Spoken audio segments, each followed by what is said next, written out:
कुछ गलतियां ऐसी होती हैं जो अनजाने में होती हैं, तो कुछ गलतियां ऐसी होती हैं जो जानबूझकर होती हैं। जैसे एक लड़की जिसकी उम्र लगभग 8 साल के आसपास थी, वो अपनी माँ से जिद कर रही थी कि माँ मुझे अपना मोबाइल दे दो ताकि मैं गेम खेल सकूं। माँ खाना बनाने में व्यस्त हो जाती है और बेटी उस मोबाइल से खेलने लगती है। खेलते खेलते कब उसके मोबाइल से एक वीडियो किसी दूसरे के पास पहुंच जाता है और वही वीडियो धीरे धीरे करके 16,000 लोग उसे शेयर कर लेते हैं। दरअसल उस महिला ने उस वीडियो को आपत्तिजनक स्थिति में बनाया हुआ था और अपने मोबाइल में सेव कर लिया था। जब पता चलता है तो एक व्यक्ति इस महिला के पास आता है, कहता है कि मुझे आपसे संबंध बनाने हैं, यदि संबंध बनाने के मना करती हो तो 25 लाख रुपए दे दो। उस महिला को जब ये पता चलता है तो वो थाने जाती है और तब जाकर मुकदमा दर्ज कराकर कहीं राहत की भीख मांगती है। हालांकि राहत मिलती है, लेकिन उस लेवल पर राहत नहीं मिलती क्योंकि 16,000 लोग उस महिला को उसकी आपत्तिजनक स्थिति में देख चुके थे। आज की जो सच्ची घटना मैं आपको सुनाने जा रहा हूं, इस सच्ची घटना में भी कुछ ऐसे ही होता है। एक गलती थी जो जानबूझ के की जा रही थी और जब इस गलती के बारे में पता चला तो बहुत देर हो चुकी थी और इतनी देर जहां से लौटकर वापस आना बहुत मुश्किल हो चुका था।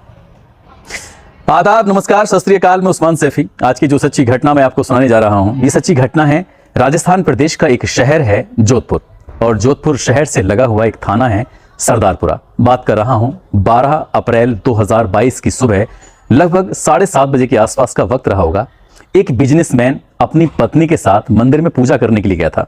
नौकर से बोल के गया था कि मैं शॉप पर पहुंचूंगा और उससे पहले तुम्हें घर से कुछ चाबियां वगैरह लेके आनी है।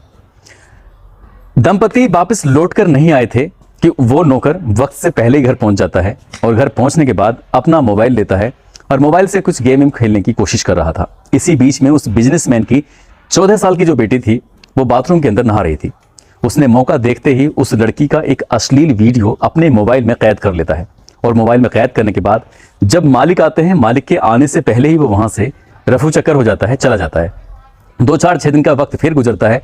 इसके बाद से फिर वो घर आता है और घर आने के बाद उस लड़की को उसी का एक वीडियो जो था जिससे वो नहा रही थी, नहाता हुआ वीडियो उसको दिखा देता है और दिखाने के बाद उसके साथ छेड़छाड़ करना शुरू कर देता है।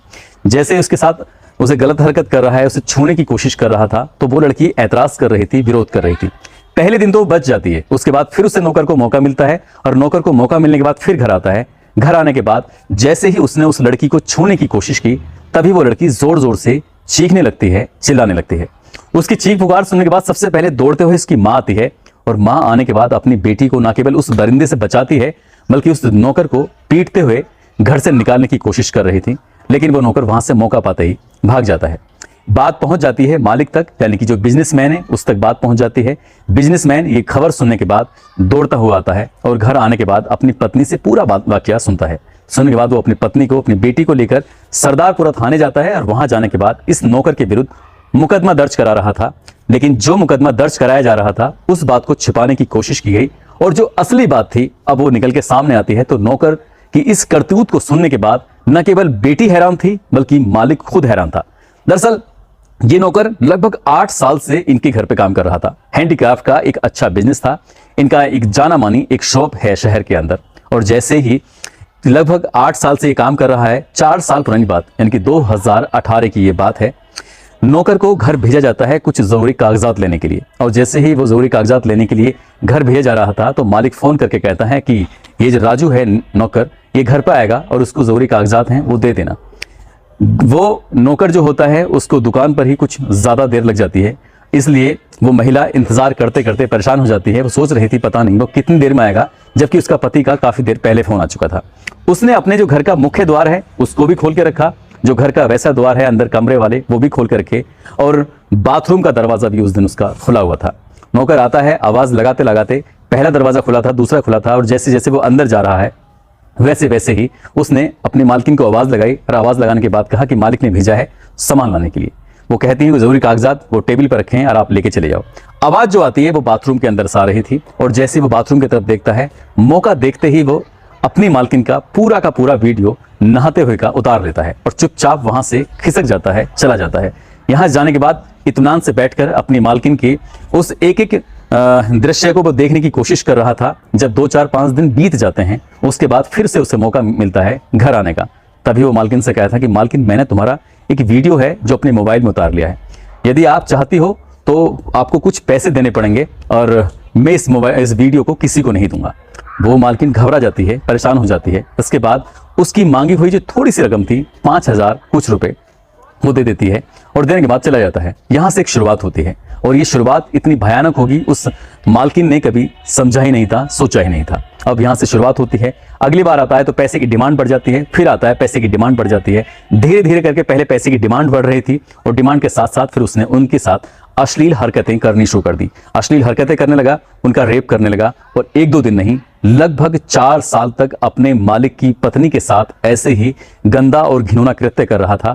लेकिन मालकिन इस बात से घबराई हुई थी, परेशान थी। यदि ये बात समाज में पता चल जाएगी, यदि यही बात लोगों को पता चलेगी तो उसकी बहुत ज्यादा बदनामी हो जाएगी। अपनी बदनामी से बचने के लिए उसने उस नौकर के साथ न केवल इन 4 साल में लगभग 8 लाख रुपए की रकम उसको दी, बल्कि अपना जो शरीर था वो भी उसको दे दिया। नौकर इसका फायदा उठाता रहा और फायदा उठाते उठाते उसे कब मौका मिल जाता है कि वो एक दिन उसकी बेटी के साथ भी वैसी ही हरकत करने की कोशिश कर रहा था जैसे क्या उसने मालकिन के साथ हरकत की थी। लेकिन मालकिन को जब ये पता चलता है उसकी बेटी के साथ वो रेप करने की कोशिश कर रहा है, उससे छेड़छाड़ करने की कोशिश कर रहा है, तब कहीं जाकर उसकी मालकिन की आंखें खुलती हैं और आंखें खुलने के बाद उसको पीटती है। शायद ये पहले ही दिन उस नौकर के साथ विरोध करना चाहिए था, उसका मोबाइल छीनकर अपने पास रख लेना चाहिए था, उसको कड़ी से कड़ी सजा दिलाने की कोशिश करनी चाहिए थी, क्योंकि बात उतनी बड़ी नहीं थी जितनी क्या 4 साल में बढ़ जाती है। यह भी कहा जा रहा है सूत्रों के हवाले से कि उस महिला को भी उस नौकर की आदत पड़ चुकी थी। लेकिन बात जब बेटी पर आती है तब कहीं जाकर उसके अंदर का जमीर जगता है और जमीर जगने के बाद पुलिस रिपोर्ट दर्ज करती है। रिपोर्ट दर्ज करने के बाद इस महिला को मेडिकल के लिए भेजा जाता है। मेडिकल रिपोर्ट आने के बाद गिरफ्तार किया जाता है उस नौकर को और जेल भेज दिया जाता है। मामला अभी कोर्ट में विचाराधीन है। उस नौकर के विरुद्ध क्या कार्रवाई होगी क्या नहीं होगी ये तो खैर भविष्य के गर्भ में छिपा हुआ है। लेकिन जिस तरह से एक विश्वास पात्र व्यक्ति ने जो 8 साल से उस घर के एक एक सदस्य से बहुत अच्छी तरह से परिचित था, अच्छी तरह से वाकिफ था, वहां की अच्छी बुरी सब बातों को जानता था, उसने भरोसा जीतकर जिस तरह से अपने मालिक को नुकसान पहुंचाया, जिस तरह से अपने मालिक के साथ छल किया, वो वाकई अपने आप में भयानक था। जब ये खबर अखबारों के माध्यम से लोगों को पता चलती है तो नौकर की इस करतूत से लोग वाकई हैरान थे, परेशान थे। दोस्तों, इस घटनाक्रम को सुनाने का उद्देश्य भी किसी को परेशान करना नहीं है, किसी का दिल दुखाना नहीं है, बल्कि आपको जागरूक करना है, आपको सचेत करना है। और जाते जाते कुछ लोगों के जन्मदिन हैं, जिसमें फैज अहमद हैं, उत्तर प्रदेश के रहने वाले हैं, नितिन तेवतिया हैं, विकास कुमार हैं बिहार से, मुजाहिद हबीब हैं कासगंज से। आज इनको जन्मदिन की बहुत सारी शुभकामनाएं। साथ ही आज गणतंत्र दिवस है और आज के दिन यानी कि 26 जनवरी 1950 को हमारे देश का संविधान लागू हुआ था। उससे पहले हम अंग्रेजों के कानून के मुताबिक काम करते थे और इस दिन से हमने अपना खुद का अपना एक कानून बनाया, हमने खुद का अपना एक इतिहास लिखा और उसी कानून के जरिए से हम अपनी आज़ादी की एक जिंदगी जी रहे हैं और खुली हवा में सांस ले रहे हैं। सबसे पहले तो उन क्रांतिकारियों को नमन, उन क्रांतिकारियों को बार बार सैल्यूट, बार बार सलाम, हमारे देश के फौजियों को बार बार सैल्यूट, बार बार सलाम, जो हमारे देश की रक्षा करते हैं, रक्षा करते हुए आ रहे हैं। और साथ ही जाते जाते कुछ लोगों के नाम लेना चाहूंगा, जिसमें एंजल कविता हैं, वजीर अब्बासी हैं, नरेंद्र शर्मा हैं, राजेंद्र मीणा, निज़ाम अंसारी हैं, फैज़ अहमद हैं, जमील शेख, दुर्गेश कुशवाहा, सचिन कुमार, राजेश प्रताप बघेल, आसिफ कासमी हैं, मीनू गोयल हैं, ज्योति सिंह हैं, मनोज कुमार, प्रमोद कुमार, मोहम्मद यूसुफ, सुकीर्ति सिंह, हाशिम खान। आप सब लोग अपना ख्याल रखें, सुरक्षित रहें। जय हिंद, जय भारत।